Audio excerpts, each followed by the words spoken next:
హైదరాబాద్ లో ఉచిత కన్సల్టేషన్ మరియు స్క్రీనింగ్ కొరకు ఎవిస్ హాస్పిటల్స్ ని సంప్రదించండి.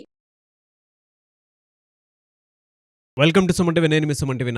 కోల్కతా ఇన్సిడెంట్కి సంబంధించినటువంటి వాటిల్లో సిబిఐ కోర్టులో కొన్ని కీలక అంశాలు బయటికి రావడం జరిగింది. అది సందీప్ రాయ్ విషయంలోనూ, సందీప్ ఘోష్ విషయంలో కూడా. అయితే 30th లోపు వీటికన్నిటిని పరిగణలోకి తీసుకుని సుప్రీంకోర్టు ఎలాంటి తీర్పు ఇవ్వబోతుంది అనేటువంటి దాని మీద ప్రతి ఒక్కరికి ఆసక్తి అయితే ఉంది దీనికి సంబంధించినటువంటి విషయంలో. అయితే సిబిఐ కోర్టు ఎలాంటి విషయాల్ని రివీల్ చేయడం జరిగింది అనేది ఈరోజు మనతో పాటు హైకోర్టు అడ్వకేట్ రవీంద్రనాథ్ గారు ఉన్నారు. వారి మాటలు అడిగి తెలుసుకుందాం. Hello sir. హాయ్ అండి నాగరాజ్ గారు. Sir, CBI court Sandeep Roy, Sandeep Ghosh గురించి ఏం చెప్పడం జరిగింది అసలు? నాగరాజ్ గారు, నిన్న సందీప్ ఘోష్, అభిజిత్ మండల్ని ఇద్దరిని తీసుకొని సిబిఐ కోర్టు ప్రత్యేక న్యాయస్థానం సెల్డా కోర్టులో నిన్న ప్రవేశపెట్టడం జరిగింది. ఇందులో భాగంగా నిన్న అభిజిత్ మండలు బెయిల్కి అప్లై చేసుకున్నారు. ఆ బెయిల్ని ఏదైతే నిరాకరిస్తూ మన సెల్డా కోర్టు కీలకమైన వ్యాఖ్యలు చేసింది. అందులో ఒక వాక్యం ఏంటంటే, ఒక సెంటెన్స్ ఏంటంటే, రేరెస్ట్ రేర్ అన్నటువంటి ఒక సెంటెన్స్ వాడారండి సెల్డా కోర్టు వాళ్ళు. ఓకే. విస్తుబోయే నిజాల్లో వాళ్ళు ఎప్పుడైతే గగురుపడిచే నిజాలు, భయానకమైన నిజాలు చూసిన తర్వాత వాళ్ళు ఒక సెంటెన్స్ వాడడం జరిగింది, రేరెస్ట్ రేర్ ఈ కేసు అని చెప్పడం జరిగింది. ఇందులో సిబిఐ అధికారులతో మాట్లాడిన తర్వాత మీడియా ప్రతినిధులు ఒక విషయం చెప్పారు. ఇతనికి క్యాపిటల్ పనిష్మెంట్ ఉండే అవకాశం ఉంటుంది సందీప్ ఘోష్ అని చెప్తూ కొన్ని కీలకమైనటువంటి వ్యాఖ్యలు కూడా చేశారు సెల్డా కోర్టు. సెల్డా కోర్టు చెప్పిన ఏకైక వాక్యాన్ని నేను సెంటెన్స్ యాస్టీస్గా వాడుతున్నాను.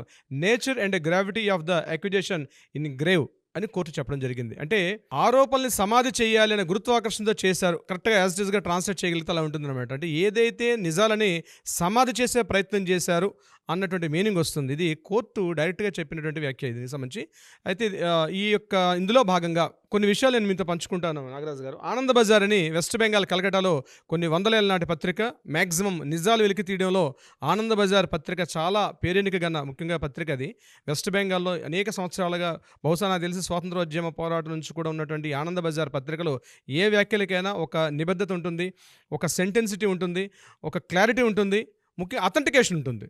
అటువంటి ఆనంద బజార్ పత్రికలో నిన్న జరిగిన కొన్ని న్యూస్ ఐటమ్స్ చూసిన తర్వాత, అంటే బహుశా వాళ్ళు చేసినటువంటి ఎంక్వైరీస్ మీద ఉన్నటువంటి వార్తని నేను మీతో షేర్ చేసుకునే ప్రయత్నం చేస్తాను నాగరాజ్ గారు. ఇందులో భాగంగా సందీప్ ఘోష్ ఎలాంటి వాడు, సందీప్ ఘోష్ ఏం జరిగింది, సిబిఐ కోర్టు వెలికి తీసినటువంటి నిజాలు ఎలాంటివి అని చెప్పే ప్రయత్నంలో వాళ్ళు చెప్పినటువంటి వార్త నిజంగా భయానకంగా భయకంపితులను చేసే విధంగా ఉంది నాగరాజు గారు. ఏమిటి ఆ విషయం అంటే, సందీప్ ఘోష్ ఎవరైతే ఆర్జేకర్ ప్రిన్సిపల్గా ఉన్నటువంటి సందీప్ ఘోష్, ఆయన చేసినటువంటి నిర్వాకాలు ఎలా ఉన్నాయండి ఒక ఆర్డర్లో చెప్పుకుంటూ వెళ్తారు. అందులో ఫస్ట్ చేసింది ఏంటంటే, ఎక్కడైతే ఆపరేషన్ థియేటర్స్ ఉంటాయో ప్రతిరోజు సాయంత్రం ఆపరేషన్ థియేటర్లో కొంతమంది కలిసి అక్కడ మందు పార్టీ చేసుకుంటారని, ముఖ్యంగా మందు, అలా విధంగా కొన్ని రకాలైన ఎన్వి ఐటమ్స్ అన్ని తీసుకుని వచ్చి అక్కడ సాయంత్రం పూట ఒక చిన్న దావత్ చేసుకుంటారు. ప్రతిరోజు సాయంత్రం ఆపరేషన్ థియేటర్లోనే చేసుకుంటారు.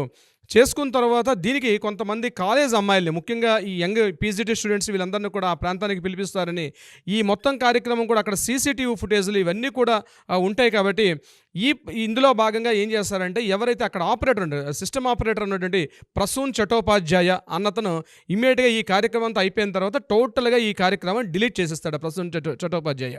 దీనికి సంబంధించి ఈ ప్రసూన్ చటోపాధ్యాయ గురించి మనం ఇంతకు ముందు ఒక 3 వీడియోస్ బిఫోర్ మనం మాట్లాడడం జరిగింది. ఈయన్ని కూడా అరెస్ట్ చేశారు. ప్రసూన్ చటోపాధ్యాయ కూడా, ఇతను కూడా అరెస్ట్ చేయడం జరిగింది. అయితే నాగరాజ్ గారు, కొద్దిగా చెప్పడానికి నాకు ఇట్లాంటి పదాలన్నీ కూడా మీడియాలో మాట్లాడడానికి కొద్దిగా సంశయాత్మకమైనప్పుడు కూడా చెప్పక తప్పని పరిస్థితులు చెప్తున్నానండి. ప్రతిరోజు సాయంత్రం ఒక మేకపోతుని కొట్టి దాని యొక్క తలకాయ మాంసాన్ని, ఇక్కడ మన తెలంగాణ చెప్తారు తలకూర అని చెప్తారు, దాన్ని ప్రతిరోజు కట్ చేసుకొని ఒక గ్రూప్ ఆఫ్ పీపుల్, అంటే మన ఏదైతే బెంగాల్ లాబీలో ఉన్నటువంటి ప్రధాన డాక్టర్స్ కొంతమంది వచ్చి ప్రతిరోజు every week 3 times or 4 times అందరూ కలిసి గ్యాదర్ అందరూ అయ్యి ఇక్కడికి ఒక మంచి దావత్తు చేసుకుంటారు. మంచిది ఖానా పీనా గానా అన్నట్టుగా అన్ని రకాల ఎంజాయ్మెంట్ తోటి సందీప్ ఘోష్ ఆధ్వర్యంలో ఇదొక ప్రతిరోజు ఈ కార్యక్రమం జరుగుద్దని, ఎవరైనా ఈ లాబీకి సంబంధించి యాంటీగా ఎవరు మాట్లాడినా, ఎవరైనా వ్యాఖ్యలు చేసినా, ఈయన సంబంధించి ఎటువంటి ఇన్ఫర్మేషన్స్, నెగిటివిటీ ఇన్ఫర్మేషన్స్ ఏవచ్చినా సరే వాళ్ళందరినీ, ఆ కాలేజీ స్టూడెంట్స్ని ఈ ప్రాంతానికి పిలిపించి వాళ్ళనే భయపెడుతుంటారు అన్న విషయం అయితే తెలిసింది. దీనికి సంబంధించినటువంటి ఏ రోజుకి ఆ రోజు ముఖ్యంగా స్టూడెంట్స్ని భయపెడతారు. ఇందులో చాలామంది పీజీటీ స్టూడెంట్స్ అందరినీ కూడా భయపెట్టే కార్యక్రమం ప్రతిరోజు సందీప్ ఘోష్ ఇందులో చేస్తూ ఉంటాడు. అయితే ఈ కార్యక్రమం అంతా అయిపోయిన తర్వాత వాళ్ళ మొబైల్స్ కానీ ఏవీ లేకుండా అక్కడ భయపెట్టి ఇమీడియట్గా సీసీటీవీ ఫుటేజ్లు ఏవీ లేకుండా ఎప్పటికప్పుడు ఈ ప్రసూన్ చటోపాధ్యాయ అన్న వ్యక్తి ఏం చేస్తుంటే మళ్ళీ ఎప్పటికప్పుడు డిలీట్ చేస్తూ ఉంటాడు. ఈ విషయం ప్రసూన్ చట్టోపాధ్యాయని కూర్చొని పోలీసులు సిబిఐ వాళ్ళు ఇంట్రాగేషన్ చేసినప్పుడు ఈ విషయం వెలుగులోకి వచ్చింది. అయితే ఇక్కడ అభయ్ అన్నట్టు చెప్పిన అమ్మాయిని కూడా గడిచిన ఒక 1 వీక్ బ్యాక్ ఇక్కడ ఈ ఒక్క విషయం కాదు నాగరాజు గారు, ఈ కాలేజీలో అవయవాల యొక్క స్మగ్లింగ్, ముఖ్యంగా తైవాన్ దేశానికి అవయవాల స్మగ్లింగ్ చేస్తూ ఉంటారని, ఎన్నో రకాల దుశ్చర్యలకు పాల్పడుతూ ఉంటారని, ఈ రకమైన హ్యూమన్ ట్రాఫికింగ్, చాలా ఇన్ని అరాచకాలు ఎన్ని అకృత్యాలు జరగాలో అన్ని రకాల అరాచకాలకి అకృత్యాలకి ఆర్జికర్ ప్రిన్సిపాల్గా ఉన్నటువంటి మాజీ సందీప్ ఘోష్ తన కాలేజీని అడ్డాగా చేసుకుని ఎన్నో దుశ్చర్యలకు పాల్పడుతుంటే వీటన్నిటినీ అభయ కొద్ది రోజుల క్రితం ఏం చేశారంటే, ఏదైతే ఒకరోజు ఆపరేషన్ థియేటర్లో సందీప్ ఘోష్తో పాటు చేసిన అరాచకాలకి తన మొబైల్ ఫోన్ తోటి అభయ ఫోటో క్యాప్చర్ చేశారని, ఒక వీడియో క్యాప్చర్ చేశారని, ఈ విషయం తెలుసుకున్న సందీప్ ఘోష్ ఈమెని పిలిపించి గట్టిగా మందలించాడు. ఆ యొక్క ఫొటోస్ వీడియోస్ డిలీట్ చేయకపోతే నీ మీద చాలా గట్టిగా ప్రయత్నాలు చేస్తాం, నిన్ను డిస్మిస్ చేస్తాం, నీకు సర్టిఫికేట్ ఇవ్వని చెప్పి సందీప్ ఘోష్ వ్యక్తిగతంగా అభయను బెదిరించాడని, అభయను అవమానపరిచాడని, ఒకవేళ నువ్వు చేయకపోతే నిన్ను డెఫినెట్గా ఈ కాలేజీని డిస్మిస్ చేస్తాను, నిన్ను సస్పెండ్ చేస్తాను, నీకు ఎడ్యుకేషన్లో పాస్ కాకుండా చేస్తానని అనేక రకాల సామ దాన భేద ప్రయత్నాలు చేశాడు. చిట్ట చివరగా దండోపాయం అనే కృత్యానికి సందీప్ ఘోష్ ఒడిగట్టాడు. అందులో భాగంగానే ఈ అమ్మాయి రేపుకి గురి కాబడ్డది అని ఆ పత్రికలో వచ్చిన వార్త యొక్క కథనం. సో సందీప్ ఘోష్ యొక్క అక్రమాలు ఎంత దారుణంగా ఉంటాయంటే, ఇతనికి కీలకంగా పనిచేసే వ్యక్తి ఎవరంటే సంజయ్ రాయ్. ఈ సంజయ్ రాయ్ ఏం చేశాడు, ఇతను కూడా ఒక కంప్లీట్గా ఒక నెక్రోఫిలిక్ ఉన్నటువంటి, అంటే శవాల విధానం కలిగినటువంటి ఒక మానసిక వైకల్యం చెందిన దౌర్భాగ్యుడు ఈ యొక్క సంజయ్ రాయ్.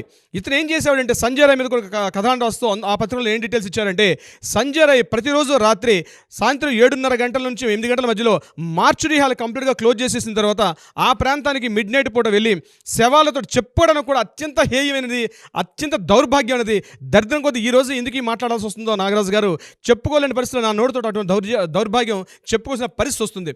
కారణం ఏంటంటే, ఇతను మార్చురీ రూమ్లోకి వెళ్ళి అక్కడ శవాలతోటి నేను ఇంకా దాన్ని కంప్లీట్ చేయాలని అర్థం చేసుకోండి నాగరాజు గారు. అటువంటి దుశ్చర్యకి పాల్పడతాడు. ఈయన పాల్పడిన తర్వాత దాన్ని మొబైల్తో ఫొటోస్ తీసుకొని ఆ పోర్నోగ్రఫీ యాడ్స్కి వీటిని అమ్ముతాడని తెలిసి ఇందులో ఒక ఇన్ఫర్మేషన్ బయటకు వచ్చింది.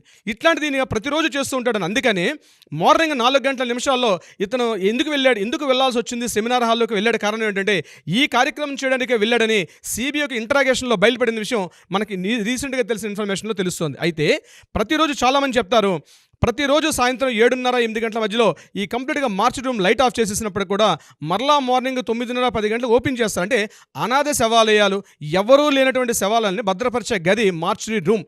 అంతేకాకుండా ఇన్ఫర్మేషన్ అందుకొని లేటుగా వచ్చే వాళ్ళకు కూడా బాడీస్ని భద్రపరిచే గది మార్చురీ రూమ్. అయితే ఈ మార్చురీ రూమ్ యొక్క కీస్ ఎక్కడ ఉన్నాయంటే సందీప్ ఘోష్ యొక్క ఇంట్లో దొరికాయి. ఇక్కడ వెరీ వెరీ ఇంట్రెస్టింగ్ పాయింట్ అంటే, మార్చురీ రూమ్ తాలూకా కీస్, అంటే ఆఫీస్లో ఉండాల్సిన మార్చురీ రూమ్ తాలూకా తాళాలు సందీప్ ఘోష్ ఇంట్లో ఎందుకు ఉన్నాయి? ఈ సందీప్ ఘోష్ ఇంట్లోనే కాకుండా సేమ్కి సంజయ్ రాయ్ దగ్గర కూడా దొరకడం జరిగింది ఆయన ఇంటిని రైడ్ చేసినప్పుడు.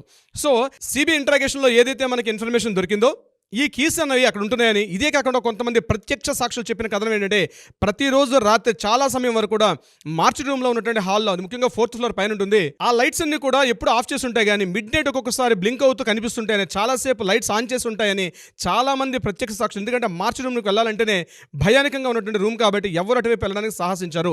కానీ మిడ్ నైట్ చాలా సమయాల్లో అక్కడ లైట్లు వెలుగుతున్నాయని ప్రత్యక్ష సాక్షులు, ఆసుపత్రి సిబ్బంది కూడా ఇంటరాగేషన్ చేసినప్పుడు ఈ విషయాన్ని తెలియపరిచారు. అంటే ఇప్పుడు ఏదైతే సంజయ్ రాయ్ మీద అప్లికేషన్ చేస్తున్నారో, అంటే అలిగేషన్ వచ్చిందో, దీన్ని కన్ఫర్మేషన్ చేసుకునే విధంగా సిబిఐ వాళ్ళు అనేక రకాల ఆధారాలను సేకరిస్తున్నారు. మొన్నటి వరకు మనం అనుకున్నట్టుగా సంజయ్ రాయ్ మాత్రమే కీలక నిందితుడు అనుకున్నాం. కానీ ఇప్పుడు రీసెంట్గా వస్తున్నటువంటి ఆయన మీద ఈ అక్రమార్జన కేసులకు సంబంధించి ఒక్కొక్క త్రవ్వకాలు మొదలుపెట్టిన తర్వాత, ఎప్పుడో సింధు హరప్ప నాగరికతలో బయలుపడిన త్రవ్వకాల్లో కొత్త వస్తువులు, పాత అవశేషాలు ఎట్లయితే భయపడతాయో, సందీప్ ఘోష్ యొక్క అక్రమాలను తవ్వుతుంటే ఎప్పుడెప్పుడో పురాణంగా ఆయన చేసినటువంటి ఆ ఆర్థిక అవకతవకలతో మించి అనేకటువంటి అత్యంత దుశ్చర్యలు, అత్యంత దారుణమైనటువంటి అకృత్యాలను ఒక్కొక్కటిగా బయలుపడుతుంటే, అందుకే సిబిఐ కోర్టు మీకు స్టార్టింగ్లో చెప్పినట్టుగా రేరెస్ట్ రేర్ అన్న వర్డ్ వాడడం జరిగింది. నేను సెల్డా కోర్టులో కూర్చుంటే ఎవరైతే జస్టిస్ ఉన్నారో అతను మాట్లాడడం జరిగింది. రేరెస్ట్ రేర్ కేసు, బహుశా నా జీవితంలో ఇలాంటి రేరెస్ట్ రేర్ కేసు చూడలేదు అని జస్టిస్ గారు వెలుగులోకి తీసుకొచ్చిన వర్డ్. బహుశా ఇవన్నీ చెప్పకపోయినప్పుడు కూడా రేపు సుప్రీంకోర్టు ట్రయల్స్లో ఇవన్నీ వెలుగులోకి వస్తే మాత్రం బహుశా నేనేం చెప్పడం నాగరాజు గారు, it is a worst case అవుతుంది.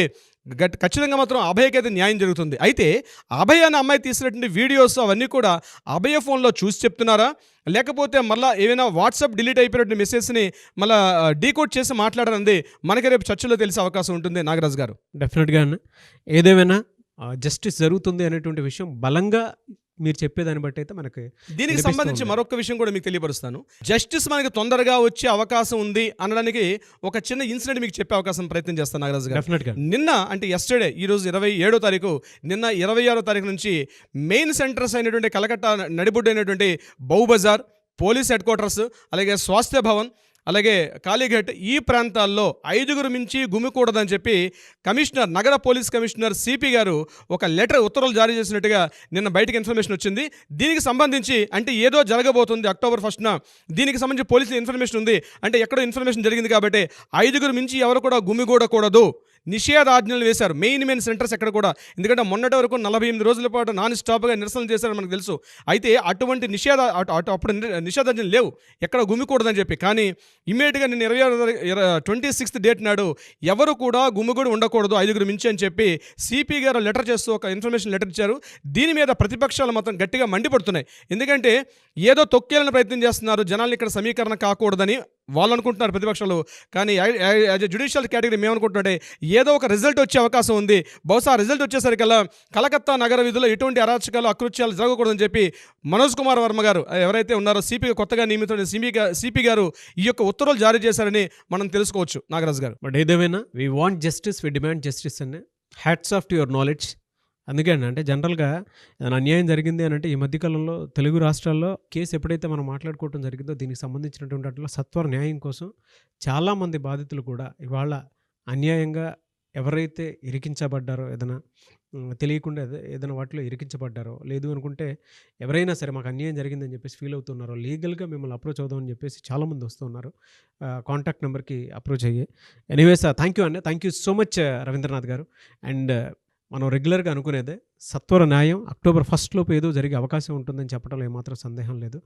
Anyways thank you so much Ravindranath గారు. Thank you so much Nagaraju గారు.